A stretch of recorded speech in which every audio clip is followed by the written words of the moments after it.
நட்சத்திரக்குறி மெட்ராஸ் உயர்நீதிமன்ற தீர்ப்பு ஏப்ரல் 6 2026 நட்சத்திரக்குறி.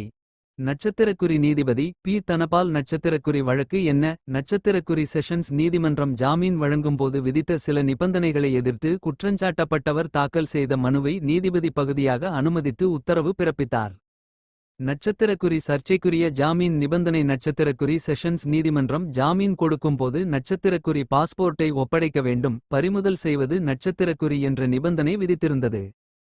நட்சத்திரக்குறி உயர் நீதிமன்றம் சொன்ன முக்கிய கருத்து. நட்சத்திரக்குறி விசாரணை நீதிமன்றம் பாஸ்போர்ட்டை பறிமுதல் செய்ய முடியாது. நட்சத்திரக்குறி 1 பாஸ்போர்ட் ஆக்ட் 1967 பிரிவு 10(3) நட்சத்திரக்குறி அன்படி பாஸ்போர்ட்டை பறிமுதல் செய்யும் அதிகாரம் நட்சத்திரக்குறி பாஸ்போர்ட் அதிகாரிக்கு மட்டுமே நட்சத்திரக்குறி உள்ளது. விசாரணை நீதிமன்றத்துக்கோ போலீசுக்கோ அந்த அதிகாரம் இல்லை.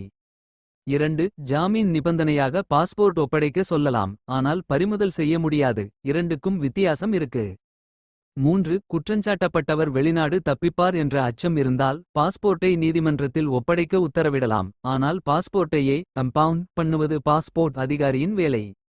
நட்சத்திரக்குறி தீர்ப்பு. நட்சத்திரக்குறி செஷன்ஸ் நீதிமன்றம் விதித்த பாஸ்போர்ட் பறிமுதல் நிபந்தனையை ரத்து செய்து அதற்கு பதில் நட்சத்திரக்குறி பாஸ்போர்ட்டை விசாரணை நீதிமன்றத்தில் ஒப்படைக்க வேண்டும், நட்சத்திரக்குறி என மாற்றி உத்தரவிட்டார். முக்கிய சட்ட நிலை: ஜாமீன் நிபந்தனைகள் நியாயமானதாக இருக்கணும். சட்டத்தில் அதிகாரம் இல்லாததை நீதிமன்றம் கூட செய்ய முடியாது. பாஸ்போர்ட் விஷயத்தில் பாஸ்போர்ட் ஆக்ட் தான் மேலோங்கும்.